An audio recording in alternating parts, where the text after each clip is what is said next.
लाडकी बहीण योजनेच्या लाभार्थ्यांसाठी आहे एक आनंदाची बातमी.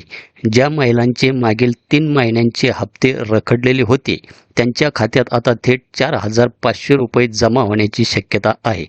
तर काय आहे या लोकाशा पेपरमधील नवीन अपडेट, तर पाहूया आपण आजच्या व्हिडिओमध्ये.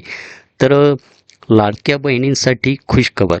खात्यात जमा होणार 4,500 रुपये. राज्य सरकारच्या मुख्यमंत्री माझी लाडकी बहीण योजनेतून पडताळणी प्रक्रियेनंतर लाखो लाभार्थी महिला अपात्र ठरल्या असताना पात्र महिलांसाठी आता दिलासादायक बातमी समोर येत आहे. ई-केवायसी प्रक्रिया यशस्वीरित्या पूर्ण करणाऱ्या महिलांच्या बँक खात्यात रखडलेल्या 3 महिन्यांच्या अनुदानाचे एकत्रित 4,500 रुपये लवकरच जमा होण्याची शक्यता व्यक्त केली जात आहे.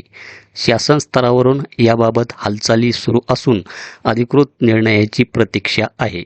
महायुती सरकारने जून 2024मध्ये सुरू केलेल्या मुख्यमंत्री माझी लाडकी बहीण योजनेचा उद्देश आर्थिकदृष्ट्या दुर्बल महिलांना दरमहा 1,500 रुपयांचे थेट आर्थिक सहाय्य उपलब्ध करून देणे हा होता. सुरुवातीला या योजनेला राज्यभरातून मोठा प्रतिसाद मिळाला होता. सुमारे 2,47,00,000 महिलांनी नोंदणी केली होती. मात्र अर्जाची छाननी आणि विविध निकषांच्या पडताळणीनंतर लाभार्थ्यांची संख्या हळूहळू कमी होत गेली. सध्या पात्र महिलांची संख्या 1,89,00,000 स्थिरावल्याचे सांगितले जात आहे. शासनाने ई-केवायसी, उत्पन्न मर्यादा, सरकारी नोकरी आणि इतर निकषांच्या आधारे सखोल तपासणी सुरू केली.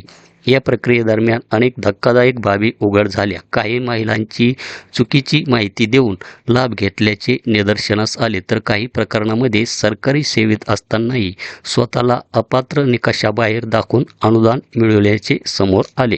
तर हे होतं एक लाडकी बहीण योजनेच्या संदर्भात एक महत्त्वाचं असं एक अपडेट.